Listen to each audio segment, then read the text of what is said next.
ladies, gentlemen, distinguished guests, esteemed speakers, and all people involved in the report, but those I will name later, we hereby declare protocol observed, and again a very warm welcome. My name is Viola Heutger, and I'm the rector of the University of Aruba. Welcome to this very special presentation of the National Integrity System Assessment. I'm welcoming you to this National Integrity Scan as a very important baseline study. I'm very pleased to have present here the Prime Minister and Minister of Integrity tonight. Recording in progress. As well as the researchers, Willeke and Thomas, the sponsors of the study, and all other interested parties. You probably ask why we are here today at the university. The university has an important role in raising awareness and educating the community. It can do this by giving lectures, stimulating dialogues, providing training, and conducting research. It is very important to respond to the needs of the community. Integrity and transparency are very important values that need to be promoted. I'm pleased with the cooperation of the Foundation for Corporate Governance and Armand Hessels and Specialists. Thank you for initiating and all the long years of dedication and commitment. Thank you very much for this. And I'm pleased to able to host the presentation of this research and dialogues that will take place later this year, as we have a whole event series, I would say, and organized by the university's Aruba Good Governance and Leadership Institute, which will follow up on the subject. We will start by the end of this week with a dialogue with students and teachers on April 28th, and then go further with the general public on May 2nd. And now I would like to invite Mieke de Droog, the Dean of the Faculty of Humanities and Program Director of the Aruba Good Governance and Leadership Institute. She will us inform more of what is going on in the future. And now I would like to introduce you to our moderator for this evening, Dr. Mieke de Droog. Please come forward.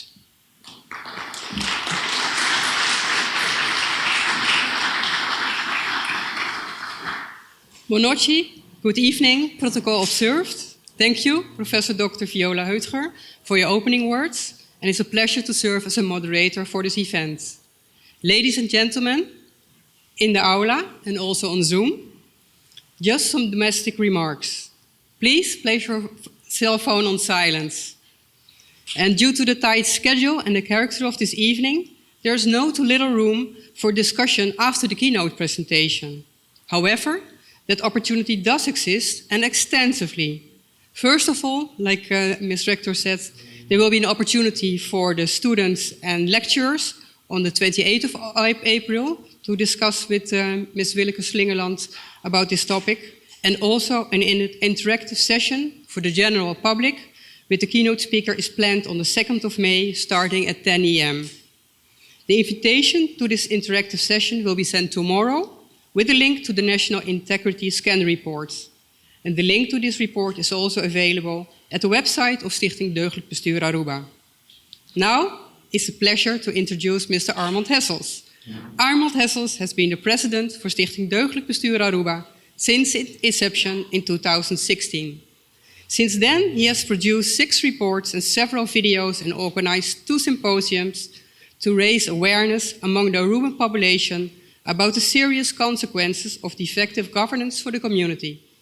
In doing so, however, he not only criticizes, but also makes proposals to improve the quality of governance in the interest of the entire Aruban community.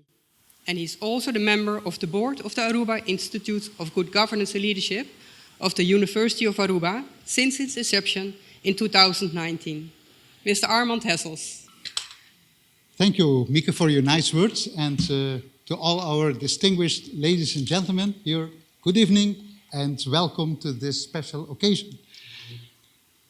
In September 2019, we had our second symposium where I announced the possibility to do an investigation and analysis about the national integrity system.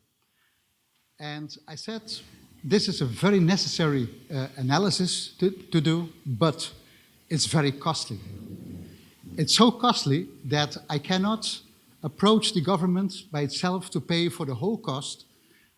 I cannot approach the community because I think this is an effort of everybody to pay for the whole thing. Let's try to combine it. So I went first to the community, to different institutions, to ask their cooperation to participate in the financing of this investigation. And indeed, within a week, I had the participation of the community, which was 100,000 florins. Then I went to the government.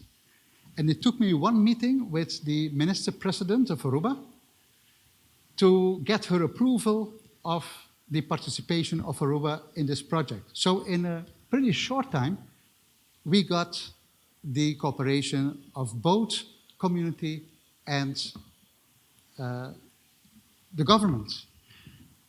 I thought there was a very courageous decision of the Prime Minister to participate because she knew that this investigation would also be critical about the functioning of her own government.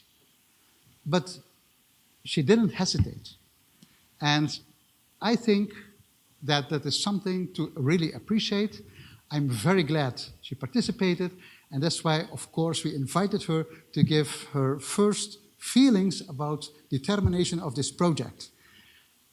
After the first government, she handed over the part of integrity to a complete new person in politics, which I thought was a very good idea because it's good to approach this problem, if you may call it like that, with a complete blank mind.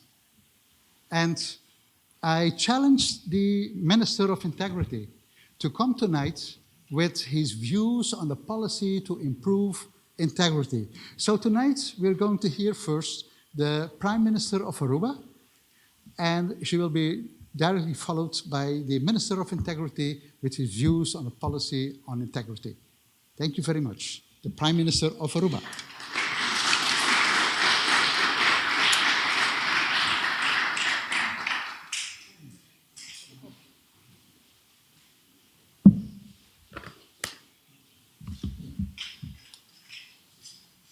Boa noite. Good evening, ladies and gentlemen. It is with great honor that I'm standing here tonight for an important milestone. I take this opportunity to express my appreciation and offer my congratulations to all who made this possible. This is a vital milestone in achieving integrity within the public sector. Good governance is one of the most important topics, if not the most important topic for our government. And in 2019, I stood before you to share the vision of my government and the building blocks on which we wanted and we were creating and building the pillar of integrity. And a lot has happened since then, amongst other, the pandemic. But I can look now, I can look back with pride at the building blocks that the government of Aruba and the Parliament of Aruba have created, nevertheless, since then. The Integrity Bureau, BIA, Bureau Integriteit Aruba, which was instituted on October 1st, 2018. BIA is in charge with raising awareness, with advising the government on preventive integrity policy and its implementation. And BIA is also the reporting center for integrity violations, now currently only within the public sector, but in the future also violations in the private sector. And although BIA was not fully staffed, in 2021, 57 reports have been received and handled by the BIA. Another building block is digitalization. From an integrity perspective, the establishment of the BIA has been aligned with our digital transformation plans. We believe that BIA will become a supporting factor in our strategy to digitalize government procedures on the road to e-government. We started the e-government process mid-2018, and this will also create more transparency and help in the fight against corruption, because you cannot bribe a computer. Another building block, corporate governance. We introduced and published a uniform corporate governance for state-owned companies and semi-public entities in December of 2020. A commission that we instituted, the Commissie Corporate Governance, they prepared a baseline assessment which was also published. And this was a starting point to improve corporate governance within the state-owned entities. And then legislation. A very crucial legislation is the amendment on the legislation on political parties. Rules on financing of political parties were introduced since 2021. Those are now included in the law. Another crucial legislation is the law on integrity of the ministers, which stipulates conditions and procedures for the screening of candidate ministers and for safeguarding the integrity of the ministers during the period that they are in office. This law is in effect since the 1st of January of this year. And I have to mention that both laws were initiative of the Parliament. And I want to thank the Parliament, especially the President of Parliament, Mr. Edgar Vrolijk, who I consider an important partner in the construction of the Pillar of Integrity in Aruba. We are also working on the Independent Council on Elections, the Electorale Raad. The process to become independent is in the starting blocks.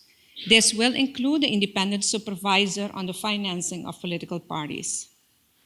And today, we will receive the NIS, National Integrity System Assessment, a baseline study in our goal to prevent and fight corruption while fostering transparency and integrity with our government, within public and private sector, the media, the civil society as well.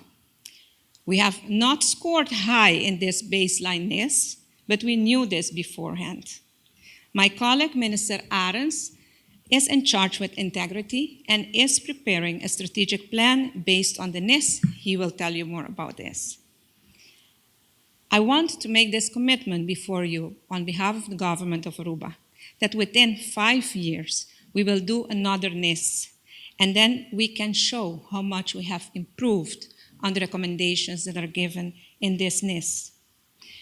I can assure you that it cannot be, it will not be, and it cannot be a quick fix. It is a process that will need a systemic changes. It is a process that will need time, and it's a process that will especially need the collaboration and the input of all of us. These are only some of the building blocks, the most important ones. We are not there yet, but as with everything in life, the government and parliament cannot do this alone. We need to do this together. For corruption to take place, 2 parties are needed, the one paying the bribe and the one receiving the bribe. But ladies and gentlemen, these are extraordinary moments. We are writing a new chapter in this history of our country. Let's continue to work together to achieve our integrity goals and with it, the acceleration of the SDG goals as well. By doing this, when our future generations look back in history, they will always know that the journey toward good governance and integrity started here, and that you are all part of it. I want to close with words by Michelle Obama. I think that she could not have said it better. We learned about honesty and integrity, that the truth matters, that you don't take shortcuts or play by your own set of rules, and that success doesn't count unless you earn it fair and square.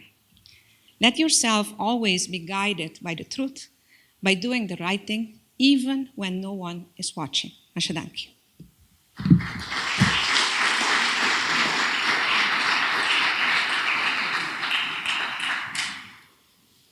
Prime Minister, thank you so much for enlightening us on your vision on the importance of integrity and transparency and the importance of the National Integrity Scan Report as an important baseline study for Aruba. Thank you. And now it's a pleasure to invite the Minister for Integrity, Nature, Transport and Elderly Care, His Excellency, Mr. Ursel Arends.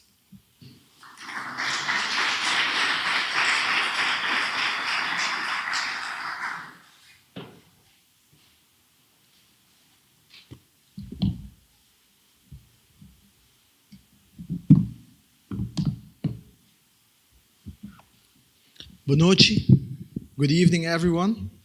And since the protocol was already served, so welcome everyone. And as the Minister of Integrity, I'm honored to be here today and to be part of the presentation of the National Integrity System assessment. This assessment is considered another tool that brings us one step closer to the collective goal for the Aruba Integrity Strategy 2022 to 2025. First, I want to extend my sincere thanks to the NIS Assessment Report Group. This NIS Assessment Aruba 2022 report has collected practical recommendations of different ministries, stakeholders, government officials, professional bodies, civil society organizations, and citizens groups. The NIS Assessment Report provides helpful insights in preparation and implementation of the Aruba Integrity Strategy 2022 to 2025. A strategy that will be defined by stakeholders and key partners, and it is of high importance, priority as well. My ministry, my team, is one that places integrity as a core value in every work that we do. Integrity is a hollow word until we give it substance. It is based on personal norms and values. As such, we may all have our own interpretation and opinion on what it means in practice. In my view, integrity is about constant self-reflection and standing firm in what we do or in what we believe in. As someone once said, integrity is telling the truth to others, but honesty is telling the truth to others, but integrity is telling the truth to myself. So other than what most might think, integrity is not something that should only be found on the level of government and its administrative or collective system, but it has a direct impact on every individual, enriching their lives. It should be noted that a system stands and falls by action of the individual. It is as an individual citizen that I'm standing here tonight, led by my moral and ethical beliefs, of which bring my leadership as a minister in this community. It is fairly a positive correlation that the higher the level of personal integrity, that the higher the level of integrity within our collective system. Another correlation that is found is the one between integrity and corruption. In our society, it is often that we hear public comments that as a country we are politically corrupted, with the result that there is relative lack of confidence in the political system. Anti-corruption system should be strengthened on all levels. The NIS assessment concludes that our integrity system, Aruba, is weak, and there are no quick fixes to a change in a national integrity system. Especially, this cannot be achieved overnight. I must mention, though, that the first building blocks were put in the previous cabinet by my colleague, Prime Minister Mrs. Evelyn Weaver Cruz, and it is now up to all of us to continue building the structure for a better integrity system in Aruba. And despite the results of the NIS assessment, I am overly optimistic considering that a great part of the recommendations are already being executed or are in the process of development. In the last 8 months, my team and I, we work on at least 18 actions that we consider necessary, some of which are also discussed in the NIS assessment, to improve the level of integrity on the government level. 2 of these actions include guidelines for DVO, dienstverlening overeenkomst, and overeenkomst van opdracht, or in English, service agreements, and also the code of conduct for ministers. In the following period, my goal is to put an effort on more transparency and engage the whole community by stimulating open discussions about integrity. To conclude, I would like to take this opportunity to announce a project that my team and I has been working on, a platform to actively promote transparency in the government system.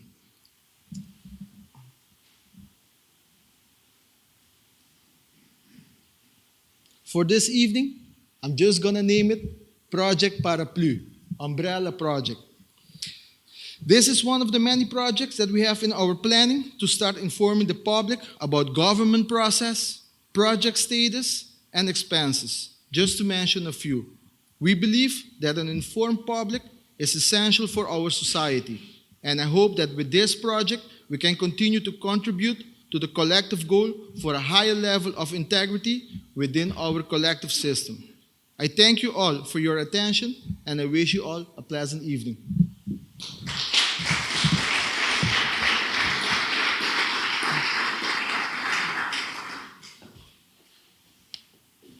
Thank you very much, Mr. Ursel Arends, for your sharing your vision and that of your ministry, and the importance of strengthening integrity and transparency, as well as acknowledging this report. Thank you very much. Now it's a pleasure to introduce our keynote speaker, Dr. Willeke Slingelands. Dr. Willeke Slingelands is the head of Section Research Group on Resilient Democracy. She has 13 years of experience in good governance and integrity research. She has worked with governments, the business sector, media, and civil society to promote integrity by means of collective action. Willeke has a particular interest in exploring the link between networks and corruption. She was the lead researcher of the 2012 NIS Netherlands project, which she carried out by order of Transparency International Netherlands. Willeke is passionate about providing professionals and students with a set of knowledge, skills, and competencies to strengthen their individual and collective integrity. Ladies and gentlemen, I request your attention for our keynote speaker, Dr. Willeke Slingelands, Lecturer Resilient Democracy at the Section Hogeschool. Please come forward.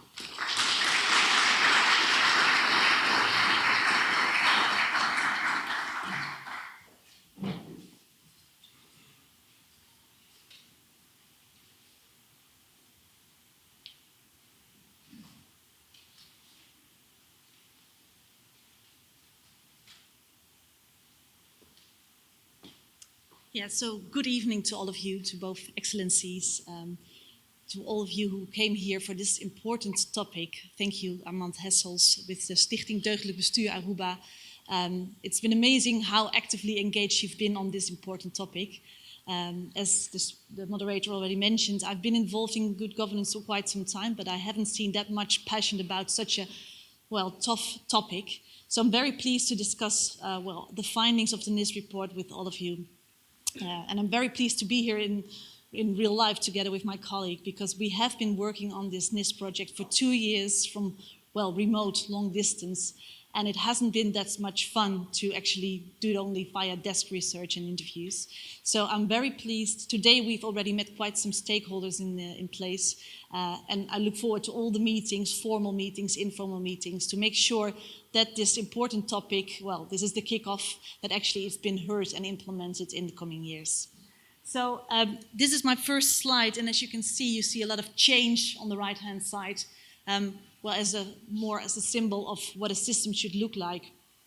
You probably heard in the Netherlands we had a huge scandal, the child benefits scandal, in which many governmental organizations like ministries, tax authority, actually, well, thought that, well, child benefit receivers were fraudsters. And this leads to a huge, huge scandal.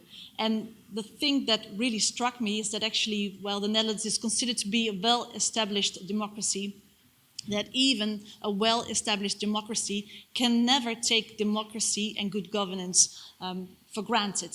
You should actually strive for good governance on a daily basis.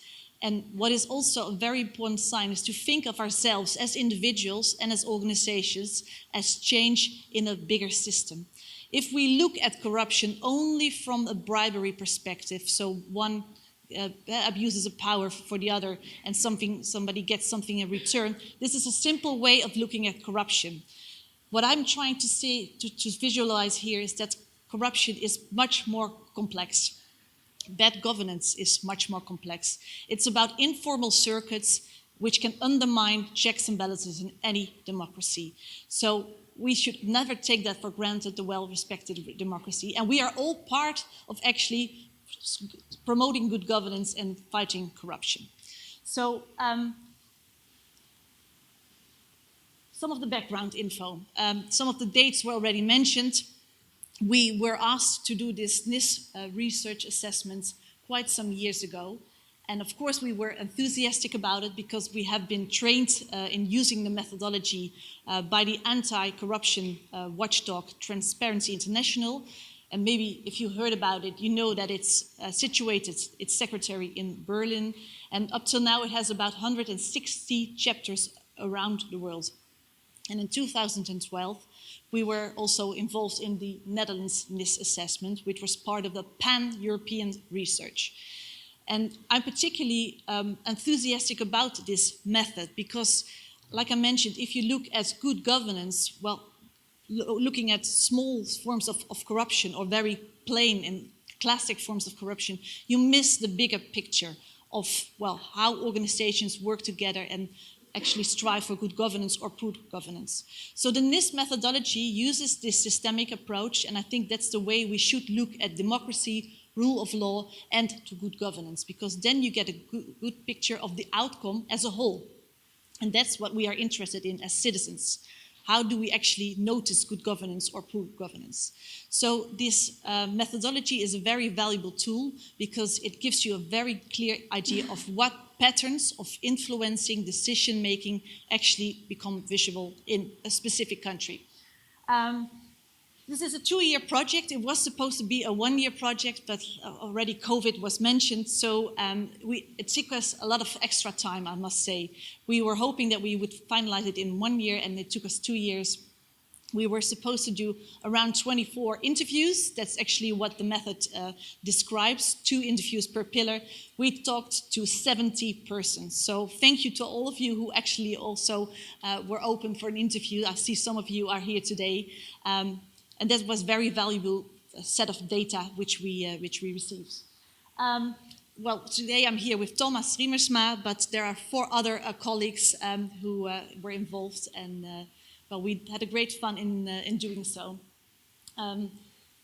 Well, like I mentioned, it's the kickoff. So often such a report, everybody's enthusiastic and think, okay, we are all on the same page, let's do this. But then it becomes, well, stuck in one of your cupboards, and nobody actually feels responsible of bringing this bigger message out in the world. So I was very pleased with hearing about the strategic integrity agenda and the law proposals which already have been made. So we should actually accept this, adopt this as a kickoff.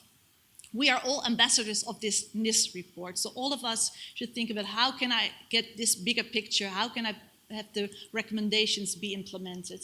And that's what we've done in other countries as well. So have specific organizations, sectors, target groups actually accepting these recommendations as ambassadors and bring success about. Should I pinpoint it here or? Okay. Yeah. So what is the NIS assessment? It was mentioned already quite some time. It thinks of integrity as a Greek metaphor temple. So if you see this image, you can see the foundations, the political, institutional, social-political, and socio-economic foundations.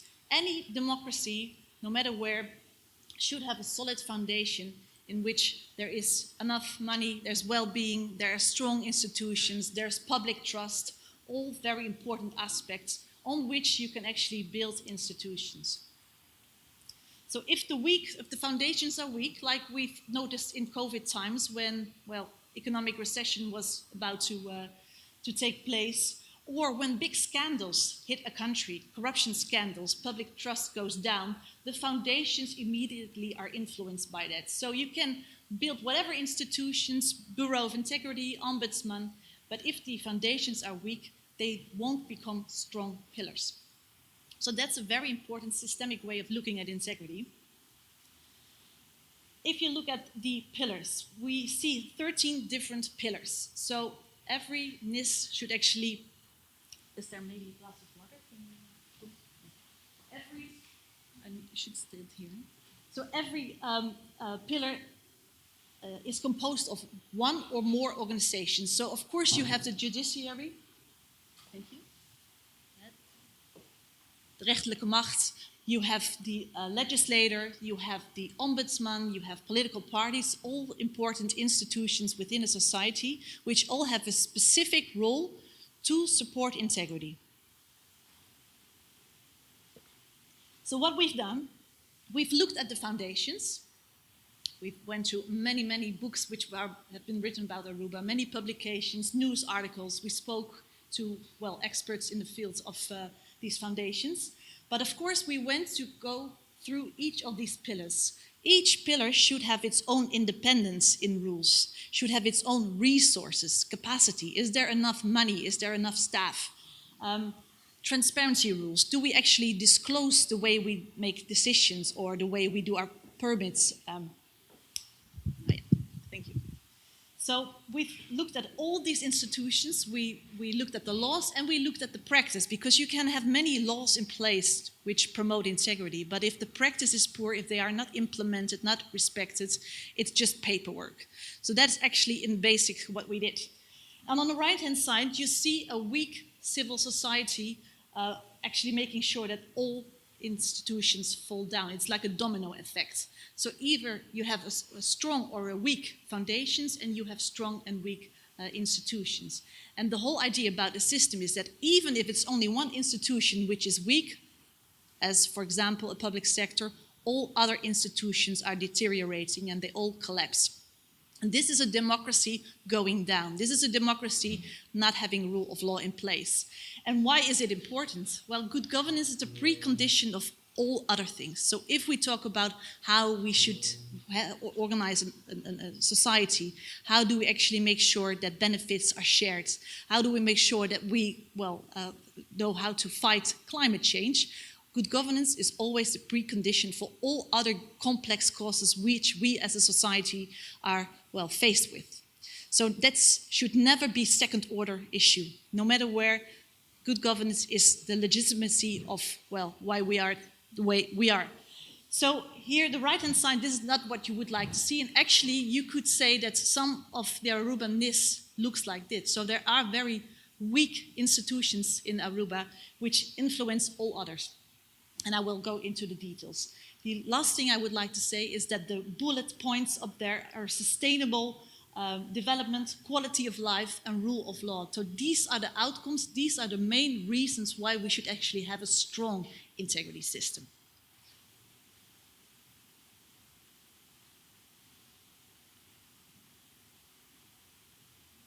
Yeah, thank you. So, what are the distinctive features of the Aruban NIS assessment? Well, of course, we come across the fact that Aruba has a small island situation. So it's a very close community with a lot of people who know one another. Many people share combinations of roles and functions, which make it also a very important social capital. So one knows one another and everybody's actively involved. But all good things also have a disadvantage. And of course, knowing one another, being very close to one another, having the networks and acquaintances is also a risk of preferential treatment and what I would say network corruption. So the second bullet point, a lot of informal circuits could be found here in Aruba. And some of the things I will say today are not new to all of you. Many reports have been written about Aruba, and of course, also the reports by the Central Bank of Aruba about corruption. We are aware of the figures, we are aware of the size of corruption. But again, this is about trying to understand what the mechanisms are which make the system, well, relatively weak. So the informal circuits here are stronger than the formal structures. And the formal structures are the ones we have on paper. Those are the checks and balances. Those are about how the judiciary should be independent and how the legislator, the Staten, should actually be independent and be a controlling party. So if we agree and if we actually find that the informal circuits here are very, well, strong, this means that there is an informal circuit which is stronger than everything we do on paper, everything we try to do formally. And this is, well, I would say a very weak spot in the Aruban national integrity system. One other aspect which won't be a surprise to you is the low trust. No matter who we spoke to, there's a low trust generally in governments, in institutions. And actually this is influencing the foundations on which every institution should fulfill its role. Can you ever be a controlling party, or can you ever be an independent ombudsman?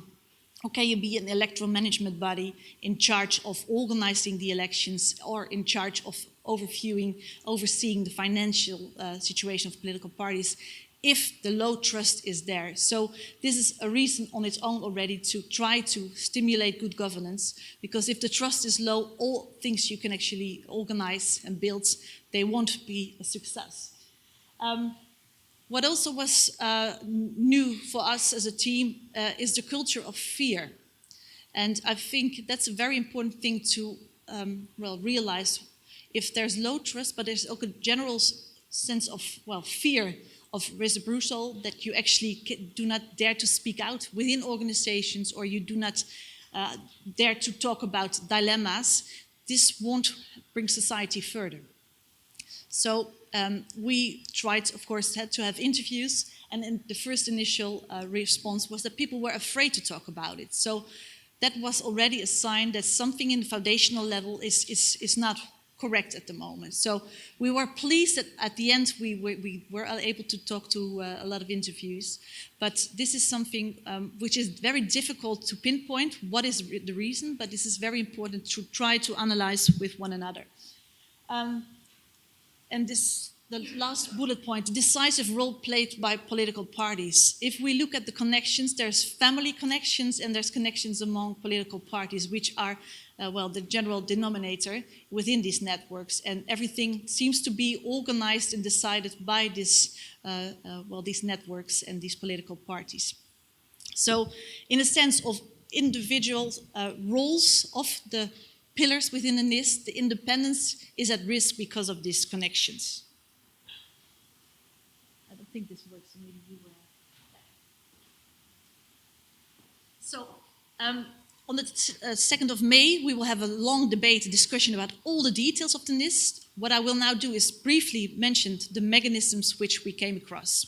So, what we generally noticed that across many institutions, there is a lack of urgency, a lack of culture on reporting. So what you expect in a society, in a well-established democracy, is that each institution, well, is making sure that it's transparent about what they do, how they decide, so that the public, us, all of us citizens, can actually know how this institution decided the way it did. For example, the Staten, the highest body of a democracy, the parliament. You would expect all the, well, parts of a decision-making process or of a legislation process to be out in the open on its website, and we didn't find it. We simply couldn't find it. So this is a very basic requirement by law, very basic criterion which we assessed, and actually this was lacking. And the Staten was not the only organization. If we looked at civil society organizations, businesses, annual reports, who are the board members, how a board member is selected, all this kind of information is not automatically to be found on the websites of these major institutions. So this is generally an observation we should improve in Aruba the urgency, the responsibility in terms of being open about how decisions are made. Supervision is lacking, so in terms of internal checks and balances, do we have internal organizations within the different institutions which actually supervise the way decisions are made? This is generally lacking as well. So supervising in the way of audits, for example. And one thing, I must say, this might seem a bit harsh, but we concluded that there's no academic tradition. Of course, there's the University of Aruba, which does great, well, it fulfills great education and has a very interesting research program set up. But generally, if we were looking for academic journals in which Aruba as a society was described, or we searched for journals which were dealing with the political parties, what are the movements within political parties, there was little to no body of knowledge. And I think every well-established democracy, every proud democracy should actually make an urgency of researching its own. It cannot only be done by international researchers. So we were very pleased with the help of the students from the University of Aruba who did part of the research, part of the field work. And I guess this is the beginning of making integrity an important topic in a research agenda and making sure that Aruba ends up in the international journals, that actually it becomes a body of knowledge on which you can actually do evaluations. And I guess this is also very important as seeing the NIS as a kickoff. You could actually say, well, this is the baseline, and if we do more academic research, we can also go much deeper into individual institutions, write about it, and make sure that the academics know about Aruba.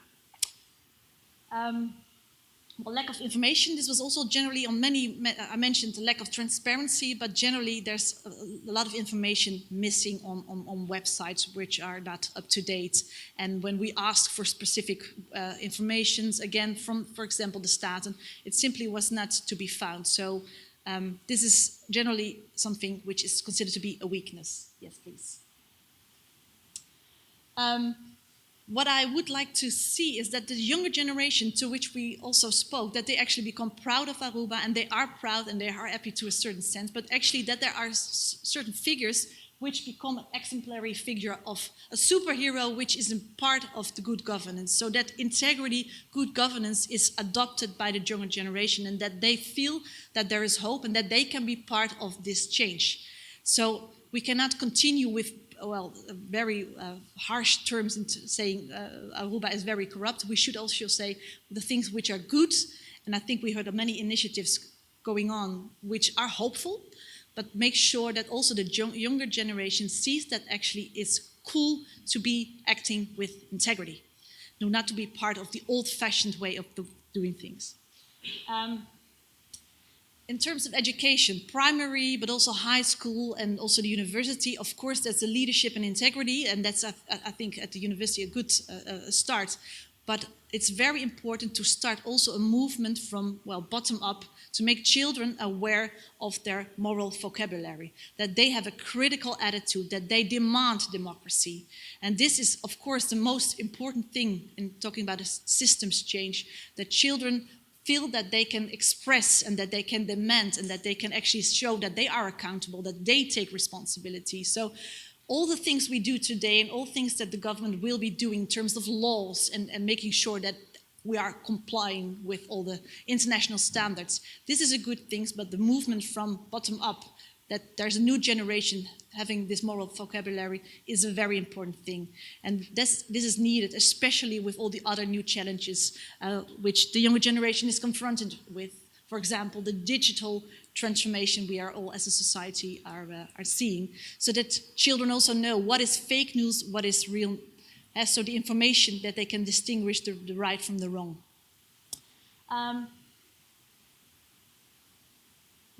And that's also related to the other bullet point, the indifference towards corruption. I think that we should make sure that, of course, the harsh things, harsh messages are also being said, but there's also a time that we should bring hope and that we should actually say, but things can change.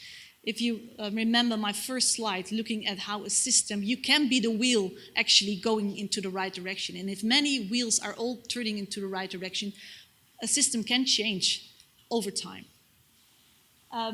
Legal transplant, another thing which we came across. Of course, with the historical background, there are some of the laws or institutions which are derived from the Dutch model.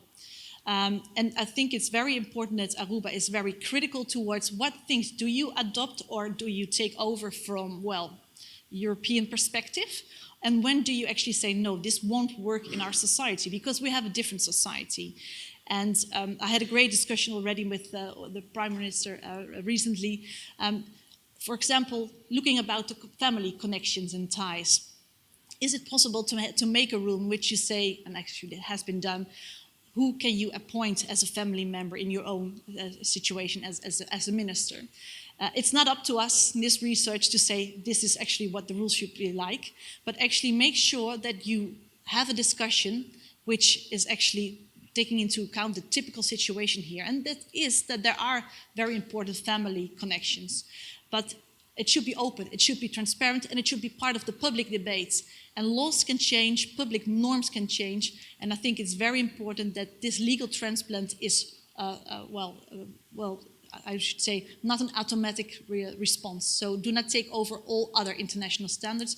Make sure that you as a society agree upon this one. Techno-optimism.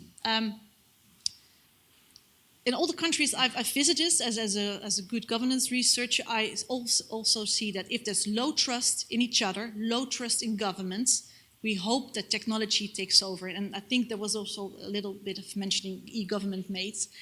And of course, technology can do great things. We can have, well, a way of the judiciary which can actually randomly select cases, so there won't be any preferential treatment in a way a judge takes over a verdict. We see e-procurement, so making sure that procurement is done automatically and software actually decides what the procurement should look like. But I'm also afraid, because I've seen it in many countries, that technology is the solution where trust fails. So even if there are good ideas about how to implement new technological solutions here in Aruba, make sure that there's a paragraph, a concrete plan on how should you actually invest also in the moral deliberation. The human being, the critical thinking cannot left alone. So every technical solution should actually also mean an investment in critical thinking by those who are involved. Otherwise, you will have a child benefit scandal as we had in the Netherlands, in which we trust the artificial intelligence, and after all, we all think, how could it happen that we, all these, well, bright minds actually did not see the outcomes of this technology. So going back to the integrity in education, I would say invest in the basic aspects of integrity in education and end with a specific link to integrity and the technology. Yes, please. Well, already mentioned a few times, there's no grand model, quick fix to strengthen the NIS. We concluded that it's a weakness. And I'm hopeful that things can change, but there's no one thing which we can do that actually makes this NIS very strong tomorrow. So it should be baby steps. It should be baby steps which will influence public trust, which influence accountability, which takes back ownership of individual institutions. And I guess the one thing which I would really would like to welcome is have this public debate about the networks, about the family ties, about the party affiliation. When do we think this is acceptable, and when is it completely an informal circuit undermining all things which we have organized on paper? And this is up to, well, the Aruban society, and I guess there are many platforms like the University of Aruba which could actually be a good place to have such discussions. Well, the Stichting Deugd Bestuur Aruba is here by order of the Stichting. We did this research, but generally speaking, civil society is also a weak pillar. Many topics which are related to good governance, but there's only a few who are actually actively engaged. And this is the only thing which you can do. It should be from the bottom up. It cannot be done top down. So all of us should actually be engaged in no matter what, but think about how can you be engaged in striving for good governance, whether it's writing or whether it's having discussions, because integrity can never be done on your own. that you can actually look into the mirror and say, am I acting with integrity? Because every individual person thinks of him or herself as acting with integrity. I've never met somebody who said, I'm not acting with integrity. So this requires practicing, and this is something we can only do by actually talking to one another and making sure that we practice how to make integrity alive and not to make it, well, a general value which we all agree upon, but nobody knows how to actually put this into practice. So what do we mean by it in this situation? And what values are at stake? And what is my role in this? And this is something you can do. You can be a pioneer, you can be an ambassador of this way of thinking. And of course, corruption itself, there have been attempts made, but too often still we all consider us to be, well, corruption is a victimless crime, so nobody's actually a victim. So I would definitely call out and say, make sure that you show what actually this is, the damage of corruption is. So whether it's poor education, whether it's poor healthcare or bad infrastructure, make sure that you actually see what has been done by this corrupt money, that we are all victims of it, and democracy as a concept is victim of this. Well, very important, especially also to the Prime Minister and the Minister here. The automatic appointing of ministerial posts, very important to stop that, to make sure that everybody is actually being appointed on the merites, on what have you achieved, and not any other, for any other reason. And parliaments. Again, I mentioned the Staten before. I still hope we get to meet some of the Staten MPs. But this is actually one of the weakest pillars which we saw in the NIS Aruba. So the Staten, the parliament. I mentioned that there's no transparency about the legislation process, but also there is no accountability. It was difficult for us to get to speak to them. And I guess this is the highest body, the elective, this is where our persons should be, and they should actually be open and being, showing what democracy is like. This is the highest body. All children know if we vote, this is where our sovereignty goes to. These are the people who actually act and behave and think in a general interest. So that's the biggest challenge, and I would like to see, if we look at 5 years from now, I hope that big steps have been made towards this pillar. Because I think in the NIS, if this body, this institution is weak, like I mentioned, it will have a domino effect on all other institutions. So this is the one institution which should lead by example, for sure. So control government. That's basically it. It's not rocket science. The last bullet point here, again, it's about transparency, but we also noticed that there is little of archiving. So it's not only the day-to-day information of legislation process, decision-making process, which we could not find, but also the older pieces of documentation which were not to be found. And that makes it impossible for media to be a watchdog. It makes it impossible for the future ombudsman to be a watchdog. It makes it impossible for us as citizens to be a watchdog. And we need watchdogs. Democracy as a concept can only work if we have watchdogs in place. And this might hurt now and then, but we all gain from it because it makes us all critical thinkers and makes sure that we, again, have to realize, do we do the things we do on the right way? Ombudsman, I mentioned, of course, there are plans actually to appoint an ombudsman, but I would not dare to be an ombudsman in Aruba, I must say.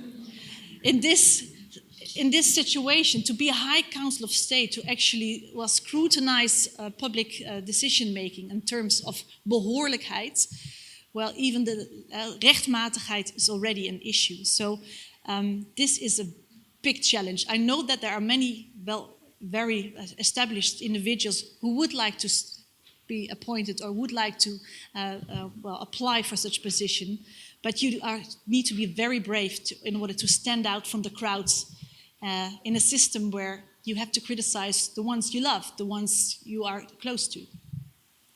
So this is something also for, I guess, the period, the next 2 years. How does the government actually make sure that the electoral management body, the national ombudsman, these High Council of States, which can be great watchdogs, that those qualified individuals within your society actually dare to apply, but also make sure that they have backing, that they are independent, and they do not lose their reputation because they are performing as a watchdog.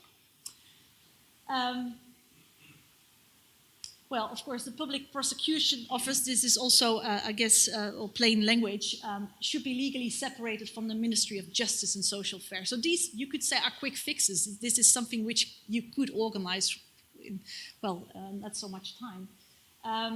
Ombudsman already mentioned also the position of the Electoral Council, especially because there will be new responsibilities in terms of controlling and supervising the financial situation of political parties. Those kind of transparency and supervising this is a very challenging job.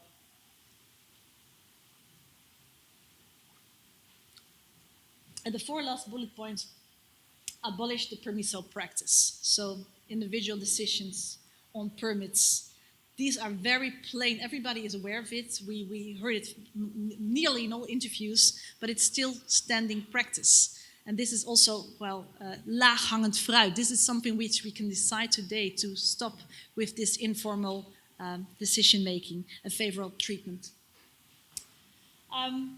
The University of Aruba, the research agenda, I've seen bits and pieces of it, but I hope we can talk about that also the 2nd of May. I know there are many, many good ideas about leadership and SDGs and many combinations, and I think that's very important to make sure that integrity actually is mainstreamed, actually is made operational in terms of other major topics. But of course, this is also getting this message across. I mentioned already the academic research. Make sure that the wider audience also outside Aruba is aware of the research which is done here and that we can actually do some comparative research. Yes, please. So I'm about to finalize my conclusions. Embrace internal criticism. This is the most challenging thing, and this is something we also in the Netherlands suffer from.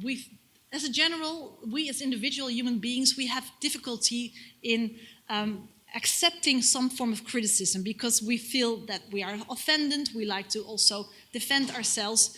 But this is something which we can train, how to be critical in a constructive way, but also to see some criticism as a way, an opportunity to think over, to reconsider the way you do the things you do. And this is culture-wide. This is in all institutions, in all departments with institutions. So this is low-level challenging the internal watchdogs. And if you are practicing that enough, hopefully it's not needed to have whistleblowers in place. But of course, there should be very strong protection for whistleblowers, those who dare at the end to speak out if internally nothing is done with the concerns. Intermediate persons, we came across many positions, you could say, as an intermediary between ministers and all kind of tussenpersonen. And of course, there's little to no transparency. And this is also something which is part of the informal circuit, which is a very, undermining the integrity system of Aruba. And the last bullet point I already mentioned, technology, make sure that the techno-optimism is not dominant on it. So make sure that you invest in the ethical part as well. Yes, please. Yeah. So that was a very short wrap-up, 2 years of research with a solid methodology having to be summarized in only 30 minutes. I hope you have noticed some of the features of the Aruban system. Generally speaking, I'm still hopeful, although my message might sound critical, because I know systems can change. I've seen systems change. But of course, we should all be part of the change. So please be this ambassador in whatever capacity you are here today. So thank you very much for your attention.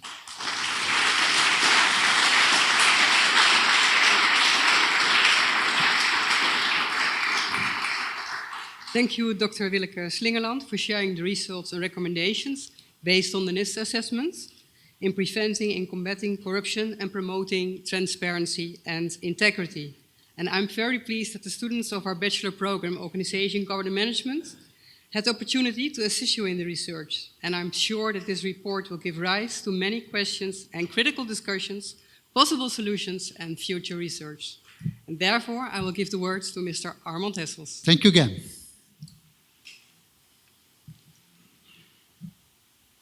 One of the most important goals of our foundation has been from the very beginning the awareness of the community about the quality of governance and especially about the consequences of bad governance for the community.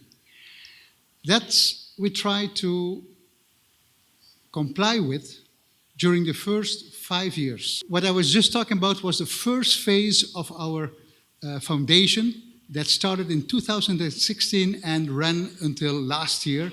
Last year, just before election, I announced to the community that we were terminating that phase and that we were just waiting for the publication of the NIS report to announce the beginnings of the second phase. Now, what was exactly the contents of the first phase?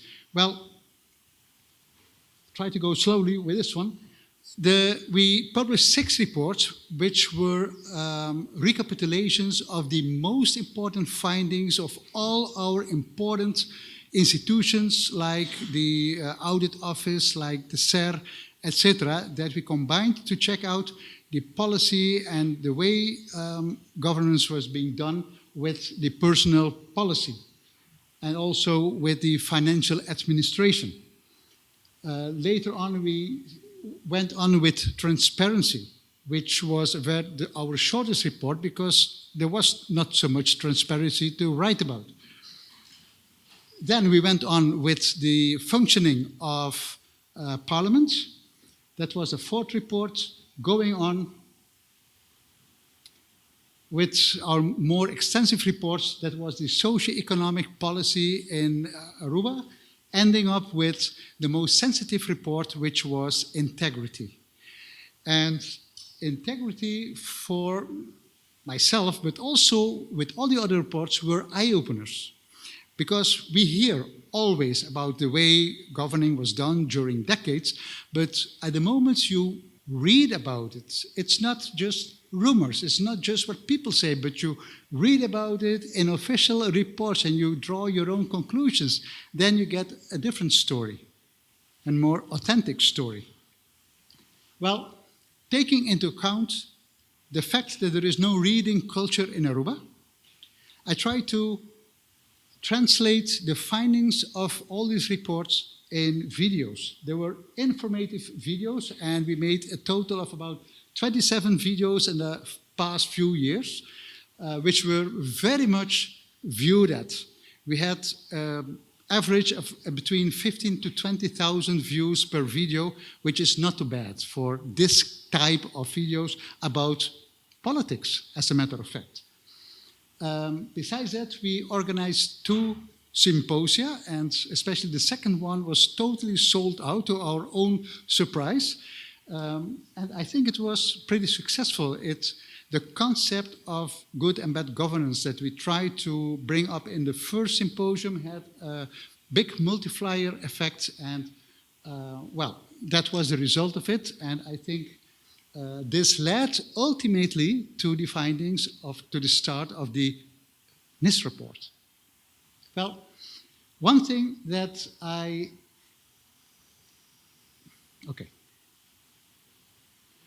One thing that came as a conclusion for me was, especially based on those reports, that the feeling I got was that the democratic state of law that Aruba formally is was seriously affected in the bad sense. That the rule of law that should be equal to everybody, that it was more that some people were more equal than others. We know that expression. That the trias politica, as was intended, did not work out in that way, but functions not properly. And that the system of checks and balances, which is a very nice system, was not functioning, well, I couldn't say at all, but very deficient. And because the checks and balances system, as a matter of fact, is such a nice system, such a beautiful system, I just want to go a little bit deeper in it. This is the checks and balance system for financial balancing, for financial control. I'm not going to explain every step, but just to make sure that you see that everything is being controlled one after the other. It's a beautiful system if it works. Now, we should ask ourselves, how is this being worked out in Aruba? Well, my findings is that this is the case in Aruba. And this is the case more or less from the very beginning, that every controlling step has been, well, more or less eliminated. Formally, all these different institutions are there, but they are so weak. The quantity of personnel is so low. The budgets are so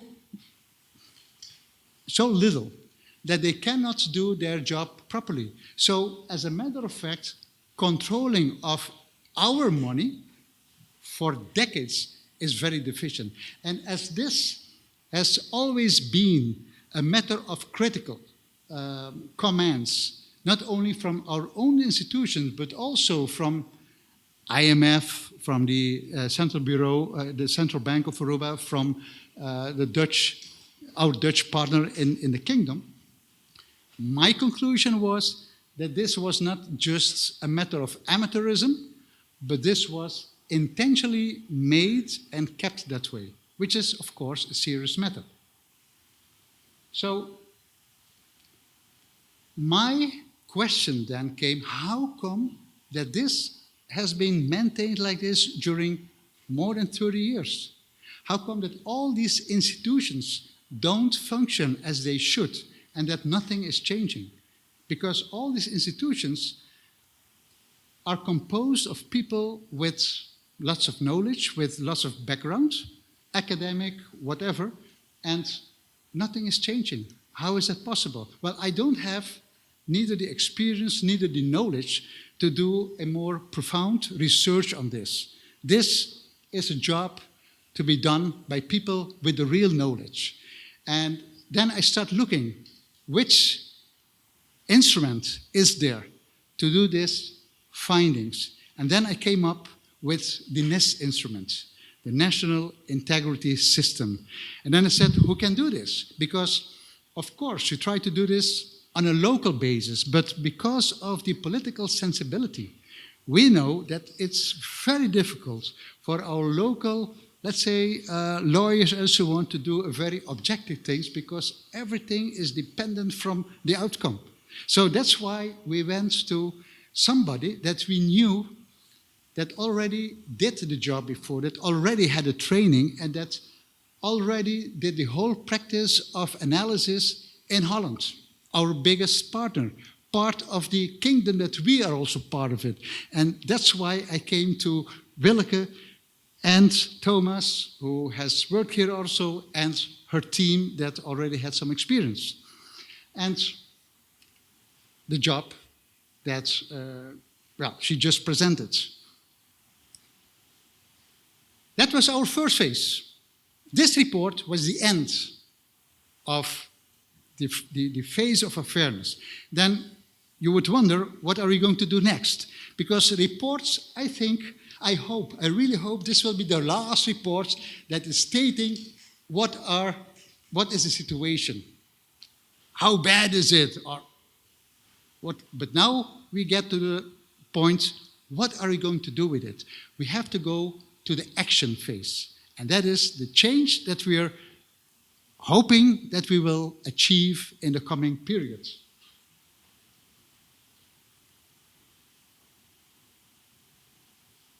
You see, for us it's a challenge. The challenge is to correct the situation. And that involves a lot of action. No studying, no analysis. We have so much reports already. We have to work them out. Then, as I already explained, we know the situation is not good. It's bad. Some people even consider it real bad. But I think there is still hope for a fix. Otherwise, I wouldn't be standing here. But in the process of fixing, of course, because of its importance, government is a very important partner. But also because of its track record, it has not enough credibility to take the lead, I think. But it should be a partner together with the commercial sector, with the unions, with the NGOs, with a group of elderly that is growing year after year, and I shouldn't say that, but even becoming a problem. And the young. The young, because we are talking about their future. All these groups have to be involved, and I think they all have to be involved in an equal way, because it's the responsibility of all of us to work on a model that will improve, in the end, the well-being of the whole community, not for just a small group of people, not for what we always hear until we get tired of it, the friends and families.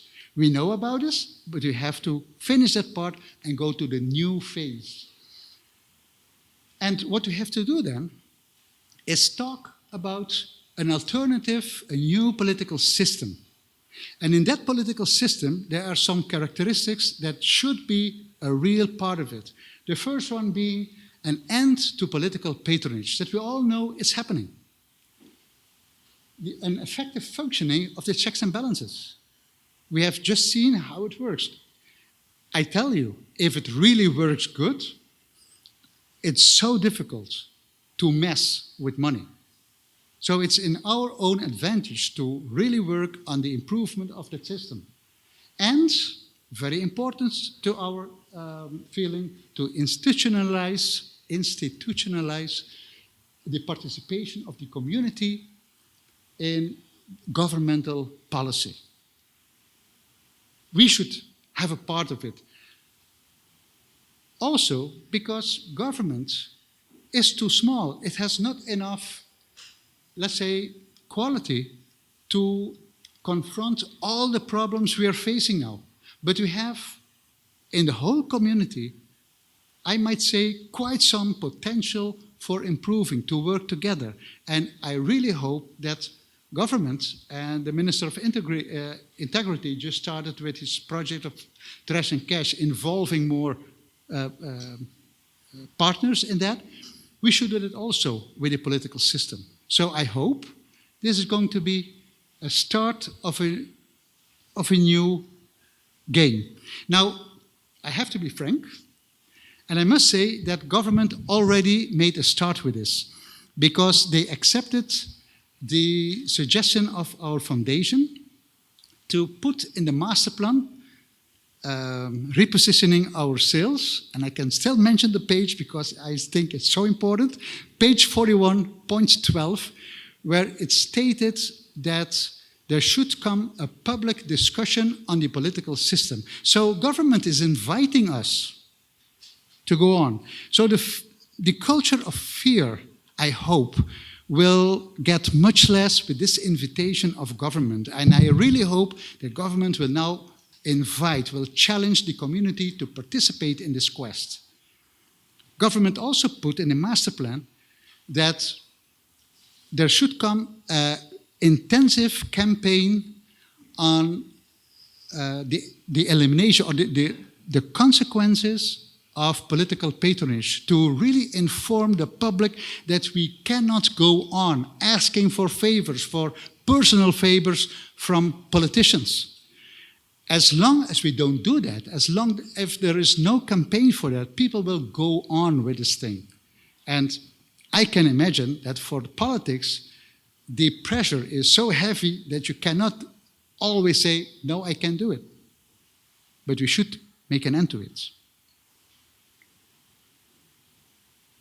Now, I can tell you, Wilke said it already, it's no easy way, it's not a fast fix. It will take, well, I hope I can still be a witness of it, but it will take a lot of complex deliberations. And to guide this, our foundation has attracted a person that I'm sure has the confidence of all the sectors in Aruba, also from the government, who has the trust, who has the authority, who has the experience also to guide this process to a certain end. And unfortunately, he is not here to present him in person to you because he's almost going on a trip. He excused himself. But this person is Anselmo Pontilius, who is finishing his work now for the government as a mediator, and he is going to work with us together to guide this process. Then we have the government's participation, where I already discussed with the Minister of Integrity to improve the participation of the public in forming citizen councils and referendum. And finally, we approach the university and especially the Good Governance and Leadership Institution, who is working together with Section and with the University of Utrecht. And I myself have contacts with the University of Leiden, and I'm starting with Harvard to guide us in this process of trying to come to a more acceptable political system. So that is our plans for the way forward, and I think it's now time for me to give the word to my good friend and partner in this quest, Mrs. Mieke Droog, who is leading the government's Good Governance and Leadership quest. Thank you, Mieke. Je kan blijven staan. Je kan blijven staan. The Aruba Institute for Good Governance and Leadership is an independent, multidisciplinary, and not-for-profit competence center of the University of Aruba. The institute is organized within the current structure of the university, using services of the Center of Lifelong Learning, and all faculties work together in close cooperation with the Aruban society. The institute, abbreviated as STAR, GGL, was established in 2019. The star in the logo stands for the Star of Aruba in its flag and for the moral compass. The mission of GGL is to improve the quality of public and corporate governance on the island and beyond. And GGL contributes to effective and legitimate leadership on the island and in the region by continued development of governance and leadership expertise, establishing collaboration and building capacities. GDL aims to assist development and application of leadership characteristics aimed at strengthening the integrity, responsibility, and sustainability of governance in public and private sectors. And for that, we distinguish three important types of activities: public lectures and dialogues, training and consultancy, and research. So on the next slide, you will see the upcoming activities that we plan to continue on this report.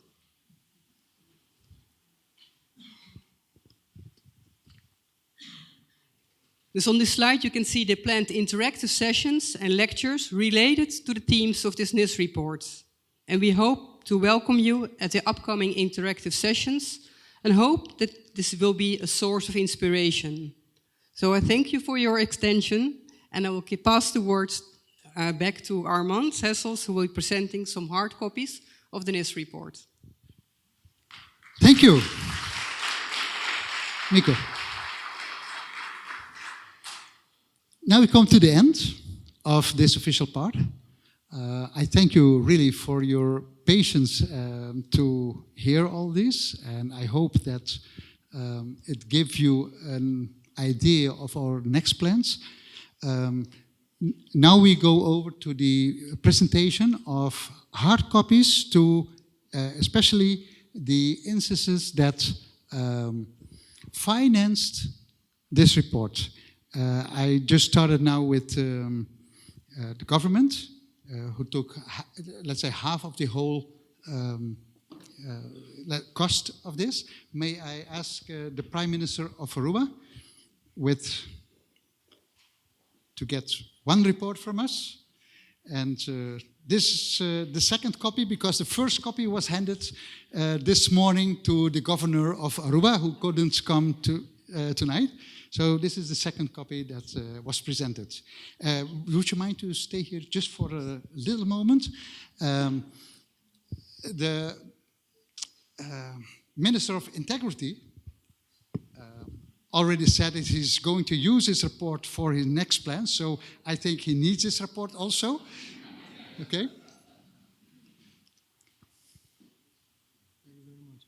Yes, and I wish you a lot of success with it.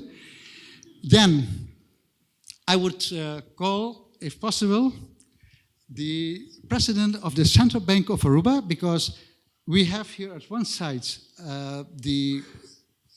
let's say the government who paid 1/2 of the whole cost, but then we had the community. From the community, we already had 4 different institutions that helped pay for the cost, and one of them was the Central Bank of Aruba. President Mrs. Jane Simelier, who in the last symposium already had also participated as a speaker, and for which we are still very grateful. You're very welcome, and thank you very much for, yes? Another partner was the Aruba Bank. And the Aruba Bank was, as a matter of fact, the first institution that, without me going to them, they called me and said, listen, we want to be a partner with you with this project. We are going to sponsor part of this project. So I think Mrs. Laureen Dix is here as a representative of the Aruba Bank, because she was on the list, but maybe she couldn't make it. I heard some people here got COVID these days. No other representative of the Aruba Bank? Okay. Then the Caribbean Mercantile Bank was also a very good sponsor, and we have one person from the Caribbean Mercantile Bank. I have seen Sandy Odor and Gabo Mansour. Yes?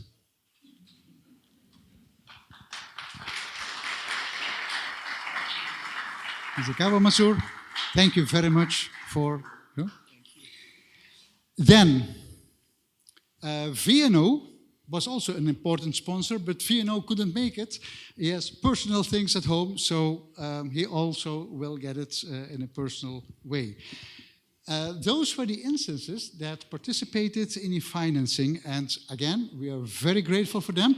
I want to call one other institution that has been, let's say, important part of study, which is Parliament. And I want to call Mr. Raymond Kamperveen as the Vice President of the Parliament. Mr. Raymond Kamperveen. Hoping that you will have also a personal encounter with the investigators. Okay, this is the whole group.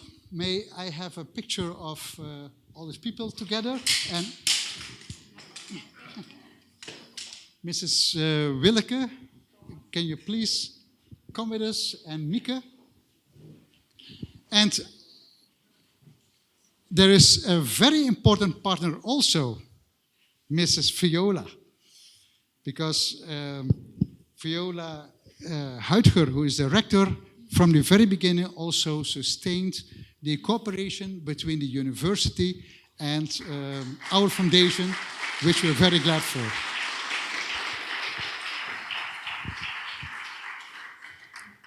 And I almost forgot, there is one copy for our foundation. Thank you very much.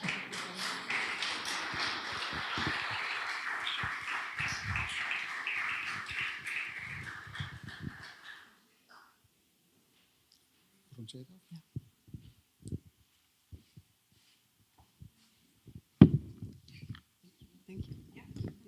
Thank you very much. Thank you very much.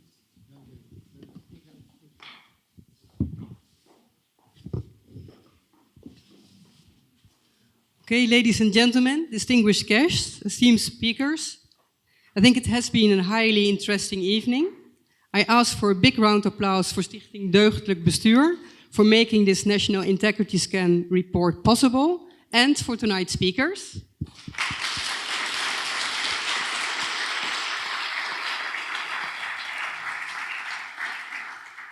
We are now coming to the closure of this evening, and I'm sure this report will give rise to many questions, critical discussions, possible solutions, and further research.